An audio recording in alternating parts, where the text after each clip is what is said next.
कार्रवाई हम लोगों की तरफ से की गई है। करीब करीब 51,000 हमारे यहाँ राशन कार्ड होल्डर्स हैं, टोटल 55,000 बैठते हैं, और जो 4,900 जन वितरण प्रणाली विक्रेता हैं, उनकी वैकेंसियों के आधार पर अलग अलग जिलों में यहाँ पे उनकी बहाली की कार्रवाई भी चल रही है। दूसरा इंपॉर्टेंट एस्पेक्ट है कि किसानों को उनके जो उपज है उसका उचित मूल्य मिल सके।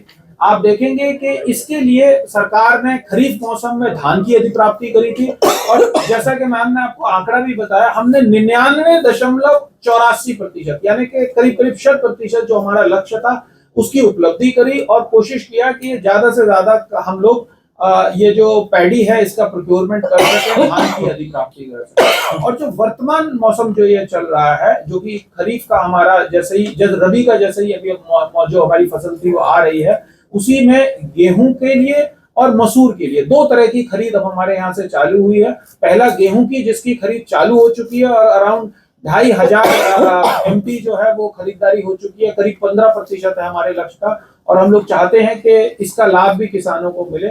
और आने वाले दिनों में 10 तारीख से जो मसूर है उसकी खरीद भी विभाग द्वारा प्रारंभ की जाएगी। इसके लिए विशेष प्रस्ताव हमारे द्वारा कृषि मंत्रालय को भेजा गया था, और वो कृषि विभाग के द्वारा जब उसको क्लियर किया गया तो हम लोगों को ये अप्रूवल के बाद हम लोगों ने इसकी पूर्ण व्यवस्था की है, जिससे कि जो भी टाल इत्यादि के एरिया जहाँ पे के अच्छी मसूर की खेती होती है वहां पे इसकी खरीद की जा सके।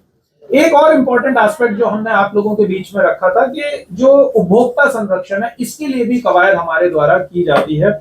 इसके लिए आप देखेंगे कि एक अर्ध न्यायिक व्यवस्था पूरी बनी हुई है, जिसके अंदर डिस्प्यूट रिजोल्यूशन के लिए हमारे कोर्ट्स हैं, चाहे वो स्टेट लेवल के हों और चाहे वो हमारे डिस्ट्रिक्ट लेवल के हों। अलग अलग पद हैं, हम लोग हमेशा कोशिश करते रहते हैं कि ये पद भरे रहें। अभी भी बिहार बीपीएससी के द्वारा इनके बहाली की कुछ प्रक्रियाएं चल रही हैं। जैसे ही आप हमारे पास फाइनल रिकमेंडेशन आ जाएंगी तो उसमें भी हम लोग ये लोगों को इन प्लेस कर पाएंगे। यहाँ पे एक चीज और ध्यान देने की योग्य है कि एक इनिशिएटिव हम लोगों के द्वारा लिया जा रहा है, जिसमें जब हम लोगों ने यहाँ पे अपनी नेशनल लेवल की वर्कशॉप जनवरी के महीने में कराई थी, और उस वर्कशॉप का ये फलाफल निकला था कि कैसे हम लोग और लोगों तक पहुंच सके। तो क्योंकि कुछ वैकेंसी थी हमारे डिस्ट्रिक्ट कोर्ट्स में, तो ये बात उठी कि किस तरह से हम लोग इसको आगे बढ़ा सकते हैं।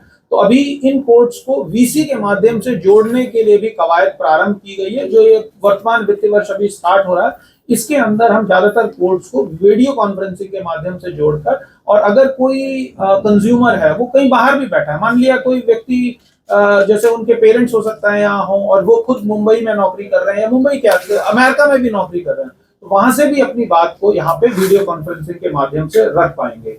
जैसा कि आप जानते हैं कि अभी एलपीजी का एक संकट हम लोगों के बीच में है, और जैसा कि जो खाड़ी देशों के में जो युद्ध की जो स्थिति बनी हुई है, उसकी वजह से कुछ शॉर्ट सप्लाई एलपीजी की हुई। शुरुआती दौर में थोड़ा पैनिक का सिचुएशन था। हम लोगों के द्वारा एक कोशिश की गई कि आप सब लोगों के माध्यम से हर खासो आम तक ये मैसेज पहुंचाया जाए कि जो कमी है वो इस तरह की नहीं है जिससे कि रोजमर्रा की जिंदगी हमारी हैम्पर हो सके।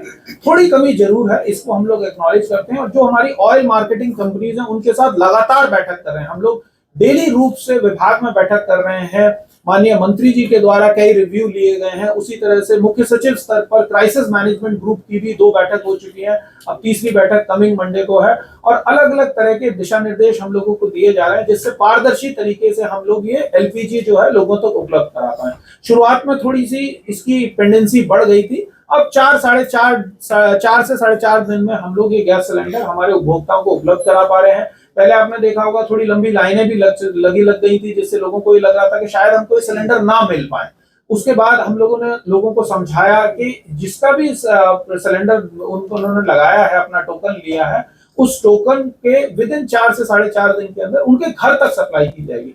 ज्यादातर जगहों पे लोगों को ये बात समझ में आई, और अब होम डिलीवरी की प्रक्रिया भी पूर्ववत की तरह जो है वो प्रारंभ हो गई है। लोगों को घर तक ही हम लोग सिलेंडर उपलब्ध करा पा रहे हैं। एक और समस्या आपने देखी होगी कि इसी के साथ अभी जो प्रारंभ हुई थी कि कुछ जो प्रवासी मजदूर थे वो अलग अलग राज्यों में हैं, और कुछ प्रवासी मजदूर हमारे यहाँ वापस भी आए हैं। उन सब के लिए भी 5 किलो का जो छोटा सिलेंडर होता है उसके लिए सरकार के द्वारा एक स्पेसिफिक व्यवस्था की गई है, जिसके संबंध में सभी जिलाधिकारियों को और ऑयल मार्केटिंग कंपनियों को हम लोगों ने यहाँ से दिशा निर्देश दिए हैं कि ससमय ये 5 केजी के सिलेंडर्स भी उपलब्धता के आधार पर हमारे इन प्रवासी मजदूरों को उपलब्ध कराए जाए, या जो हमारे इंडस्ट्रियल एरिया अगर वहां पे कुछ लोग काम कर रहे हैं तो उनको भी ये हम लोग उपलब्ध कराएं।